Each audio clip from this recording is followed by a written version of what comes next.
Top 13 errors that lawyers commonly sue the bureaus, creditors, and collection agencies for. And some of them might not even seem like they may be suable violations, or they might be, so common that you didn't know you could sue for them. So this is why we're doing this. And just so you know where I'm getting this information from, it's McCarthy Law. All right, so number one, consumer paid the account balance in full, but the credit report still shows a balance.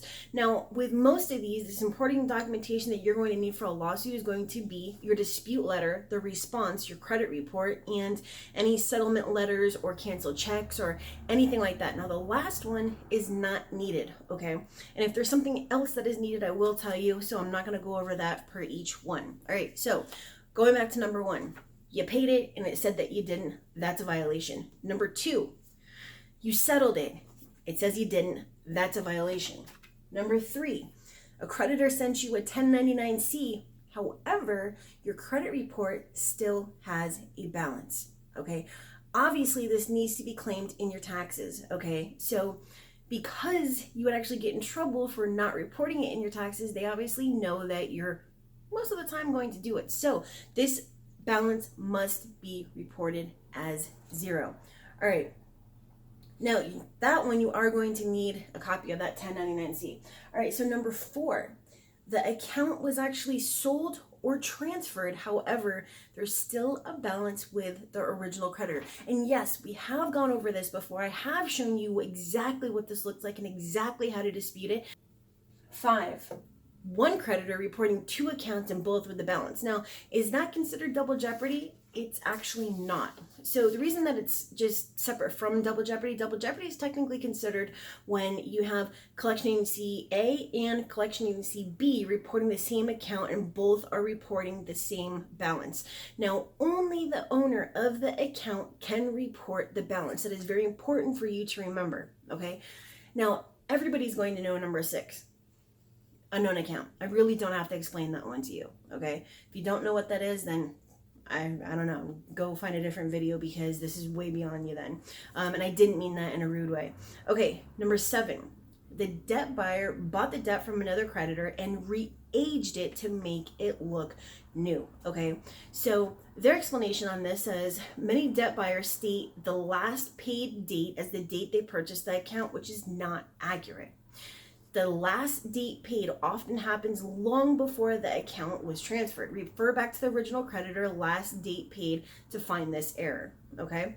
So, number eight, the short sale is reporting as a foreclosure. A short sale should report as a short sale, and a foreclosure should report as a foreclosure. That brings me to number nine. The date on the foreclosure is reporting as a later date, okay? So foreclosure dates should be listed as foreclosure within 30 days of the actual foreclosure date. If not, it's an error. Now with this one, you are going to need different documentation, okay? Dispute letter, response to dispute letter, credit report, default mortgage notice, notice of trustee sale, and the trustee date upon sale. I know that was a lot, right? Okay, number 10, consumer claim bankruptcy. However, that debt that was included in the bankruptcy is still reporting with a balance. Definite violation.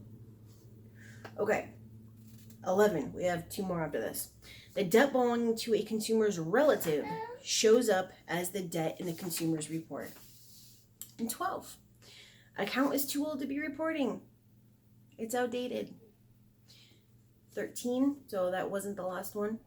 Consumer is authorized user of another person's credit card and reports the total balance for all users. Okay, so when you are an authorized user, only your balance should be reported on the credit report. If the total balance is reporting, then that's a violation, okay? Not only is it inaccurate, but it's a violation. Now, if you are a credit repair company owner or someone who processes disputes, the way you would know this is very specifically by asking your client, okay?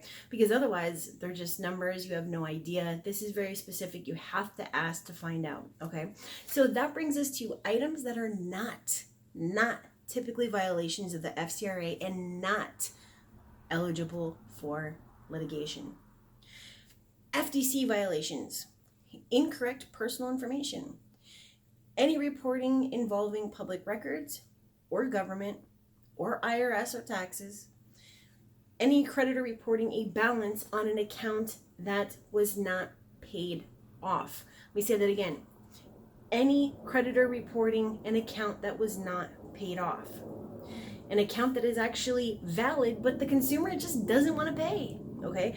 Just because you don't want to pay doesn't mean that it is inaccurate, and it doesn't mean that it needs to be removed, okay? The only negative items that can be removed from one's credit report are those that are inaccurate, incomplete, or unverifiable, okay? And I have something to say about that as well. Any child support issues. A lot of people call me and they tell me they have child support, but the first thing that I say is, let me tell you what I can't do. And those two things are foreclosures in process and child support. Any issues of identity theft without a police report and credit report inquiries, okay?